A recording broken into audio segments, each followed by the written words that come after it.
Good day, everyone. This is Karen Balanton, and I am assigned to report about felonies. What is felony? Article 3 of the RPC provides acts and omissions punishable by law are felonies.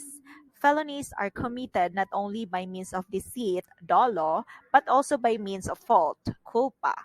There is deceit when the act is performed with deliberate intent, and there is fault when the wrongful act results from imprudence, negligence, lack of foresight, or lack of skill.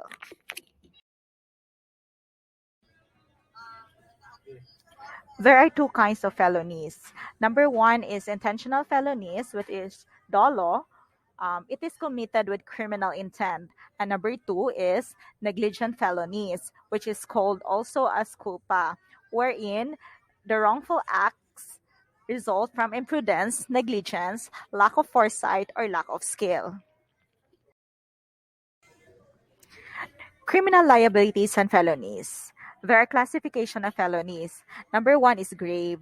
Those to which the law attaches the capital punishment or penalties which is any of their periods are afflictive in accordance with Article 25 of the RPC. Number two is the less grave. Those which the law punishes with penalties which in their maximum period are correctional in accordance with Article 25 of the RPC. And number three is the light felony. Those infractions of law for the commission of which the penalty of arresto menor or a fine not exceeding 200 pesos or both where it is provided in RPC Article 9, Paragraph 3. Causes which may produce a result different from that which the offender is intended. Number one is the mistake in identity or error in persona.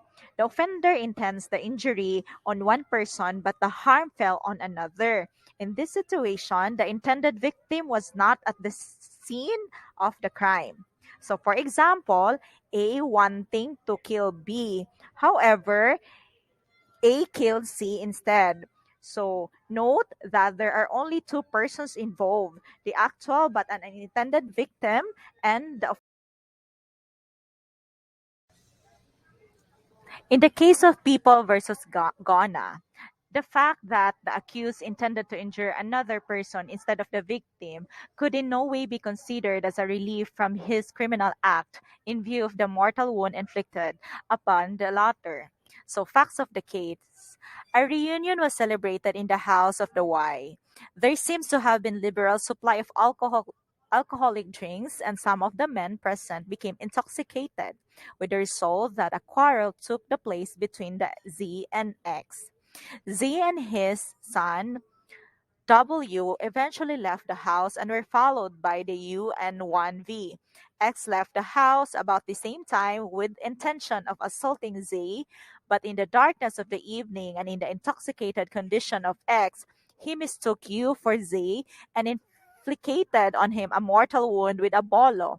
There can be no doubt that the X killed U and that he is guilty of the crime charge. So the issue here is, can it be argued that in view of the fact that X had no intention to kill you and committed the crime by mistake, he should have been found guilty of homicide through negligence only and not of the graver crime of intentional homicide?